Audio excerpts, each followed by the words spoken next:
Assalamualaikum warahmatullahi wabarakatuh. Alhamdulillah wa syukurillah, la haula wala quwata illa billah. Syukur alhamdulillah kita panjatkan kehadirat Allah Subhanahu wa taala sampai pada siang hari ini masih memberikan nikmat sehat, nikmat iman, nikmat Islam, sehat fisik, mental, sosial, dan spiritual. Saudara-saudaraku, di podcast kali ini masih melanjutkan pembahasan kita tentang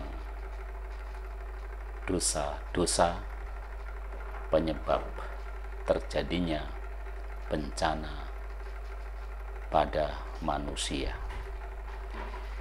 Di podcast kedua sudah kita jelaskan ya, ada dosa yang berkenaan dengan maraknya perzinaan dan riba yang dilakukan dengan terang-terangan, dan yang kelima adalah dosa mengurangi takaran atau timbangan, terutama ini yang menyangkut dengan jual beli ya. Kita lanjutkan poin pembahasan karena masih ada 3 lagi dari 8 dosa yang menyebabkan bencana. Yang 5 sudah kita sampaikan di podcast 1 dan 2 ya. Yang keenam ya, apa dosa-dosa dari manusia yang bisa menyebabkan terjadinya bencana adalah dosa karena tidak membayarkan zakat ya, zakat.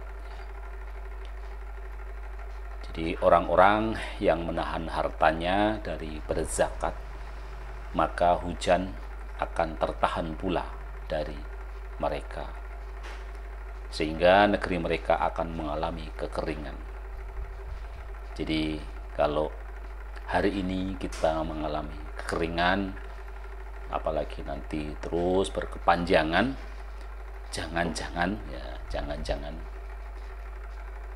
itu karena salah satu atau banyak di antara saudara-saudara kita yang sudah mencapai nisabnya tidak mau mengeluarkan zakatnya ya. Hadis riwayat Ibnu Majah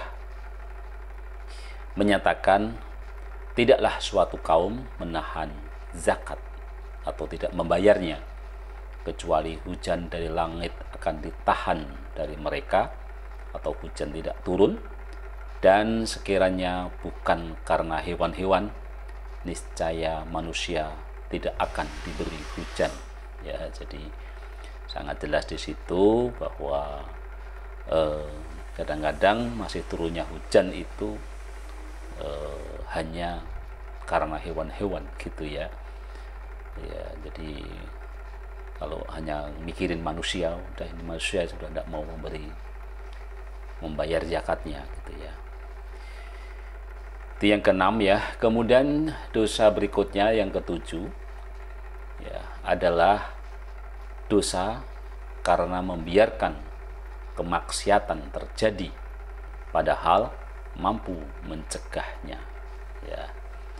Jadi di beberapa waktu yang lalu ya, kita sebenarnya, bagi saya sendiri, merasa tertolong ya dengan keberadaan Front Pembela Islam itu ya, yang sangat tegar untuk mencegah kemungkaran, mencegah kemaksiatan gitu ya. Dan yang dilakukan tentu saja juga bukan kemudian lantas dalam bahasa kita main hakim sendiri ya, tetapi sudah melalui prosedur-prosedur tertentu dengan dilaporkan kepada pihak-pihak yang berwenang. Tetapi ketika pihak berwenang nggak bergerak, maka untuk menggerakkan pihak berwenang tadi maka mereka membuat gerakan-gerakan sendiri, ya. Jadi sayang sekali gitu ya kalau kemudian ini akhirnya dibubarkan, ya. Bencana juga akan hadir ya di negeri yang penduduknya tidak melakukan kewajiban nahi mungkar. Jadi memang amar ma'ruf nahi mungkar, ya, mengajak kebaikan memang jauh lebih enak gitu ya dibanding kita mencegah kemungkaran, ya.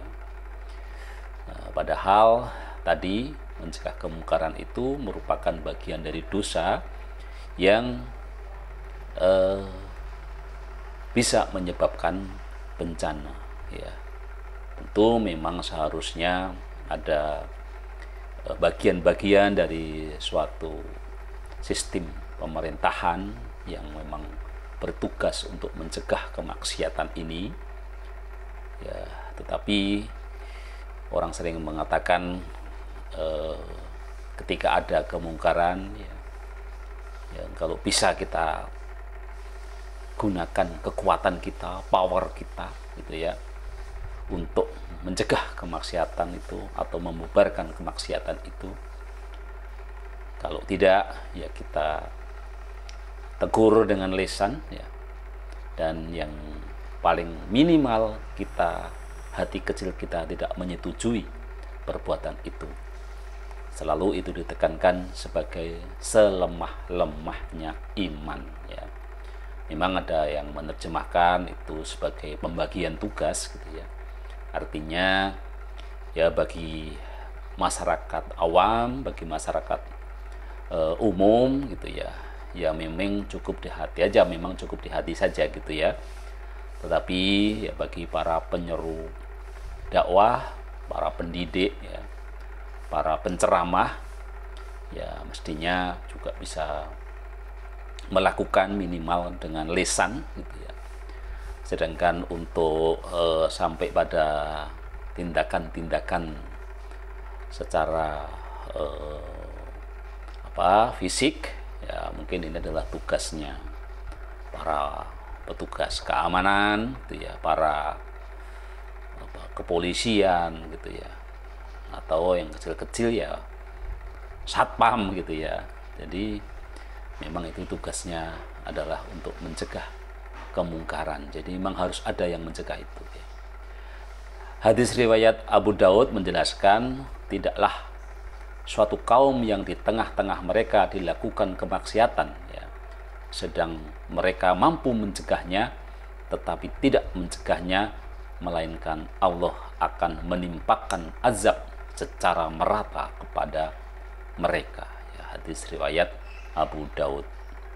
Nah, mengapa ini terjadi? Ya, mengapa kita sebagai muslim tidak diperbolehkan membiarkan saudara kita yang lain berbuat kemungkaran? Ada satu hadis lain yang diriwayatkan oleh Al-Bukhari yang menyatakan bahwa perumpamaan orang-orang yang menegakkan hukum-hukum Allah dan orang-orang yang melanggarnya bagaikan suatu kaum yang berbagi-bagi tempat di sebuah kapal.